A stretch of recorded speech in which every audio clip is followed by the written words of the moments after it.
This story contains some strong language.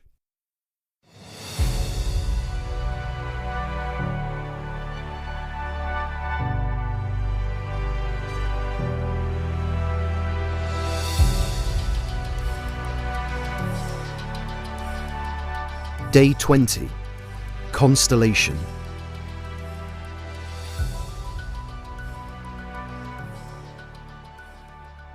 The chill in the air was all the more distinct after the blazing heat of the day. The moonless night was sucking the warmth out of Private Billings' skin, despite the overcoat and muslin face scarf.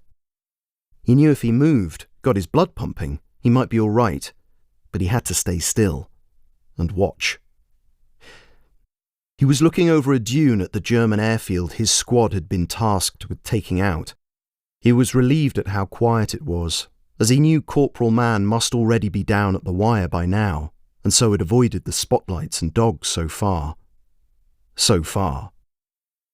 Private Billings' job was to keep watch for any unexpected convoys or visitors coming up from one of the other sites, and to guide the corporal back to his position so that he could fully gear up, ready to make the attack. For now, he was down there, with an Italian POW they had snatched earlier in the week. Luigi, as he insisted on being called, had offered information immediately, seemingly in the hope of getting off easy. The prisoner had been so affable and laid back, they had been inclined to believe him. Besides, where could he run to out in this desert? Luigi had told them the Luftwaffe crews and support team at this airfield had had so little trouble in the previous months that 1 or 2 drunken nights a month in the mess cabin, playing cards and spilling schnapps on the piano, had turned into 1 or 2 a week. You only had to get to the perimeter fence after dark and you would be able to hear whether they had started or not, the Italian had said. Sometimes not even that close. Billings. The private jumped at the sound of his corporal's voice. Yes, sir. All right up here? Corporal Mann sounded excited. Yes, Corporal. What about down there? Even in this gloom, Billings could see the corporal's teeth flashing a broad grin, bobbing up and down as he chewed a piece of mint gum.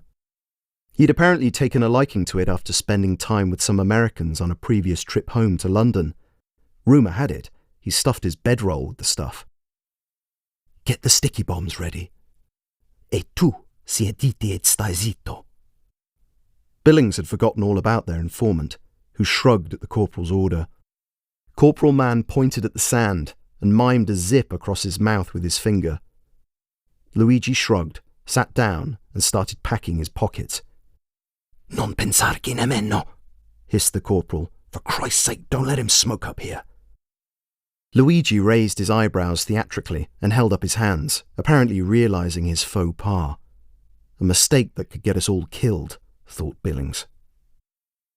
Billings triple-checked the homemade bombs, plastic explosives wrapped in linen, smeared with axle grease and primed with a rudimentary smoulder fuse that gave 60 seconds if you were lucky, less if you weren't. The corporal slung his Sten gun over his shoulder, checked his pistol, and scooped up all the sticky bombs at once. Won't I need some, sir? Asked Billings.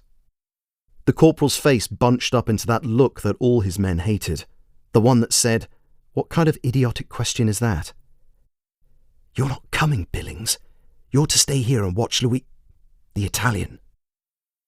Private Billings took in a breath to object, but knowing what little good it would do, just let it out again as a sigh. Good man, said the corporal, and to Luigi, comportate bene. Behave yourself. He slid down the dune and disappeared into the night. Luigi let out a world-weary sigh and lay back on the sand. Billings rolled his eyes. L'unica cosa bella del deserto è il cielo notturno limpido. Billings rolled onto one elbow to look back at his charge. I don't understand a bloody word you're saying, but you'll understand this. Shut up.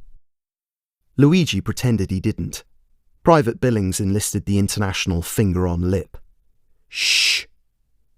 Ma il cielo, sky, is bella, beautiful, no? The Tommies had heard that the Germans were increasingly irritated by their Italian comrades, though the more cynical Brits believed that was just the top brass trying to make them feel better. Listening to this one being romantic at a time like this, however, made Billings understand why it might have held some truth.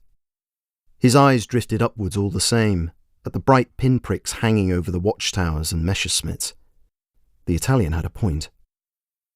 As if hearing his thoughts, Luigi swiveled around onto his stomach and scratched his way through the sand towards Billings until they were shoulder to shoulder. He pointed directly in front of them. Possiamo vedere l'orsa minore perfettamente stasera. Billings looked from Luigi to the stars and back again, understanding neither. Orsa minore. Look, look. He pointed to the brightest star. Polaris, yes? Ah, the North Star. I know that one. Si, north. And... He traced a finger left and around a loop of 4 or 5 stars. Orsa minore. He curled his fingers out in front of himself, like claws, and bared his teeth. Bear. A bear? Asked Billings, not quite sure he could see it himself. Si, ma... Luigi pinched his index finger and thumb almost together. Small. The small bear. Si, small bear. In his excitement, the prisoner slapped Private Billings on the back with a clap that rang out. Fuck me, spat out Billings. Calm down. Luigi put his hands over his mouth, eyebrows up. Billings slowed his breathing and took another look around. All quiet.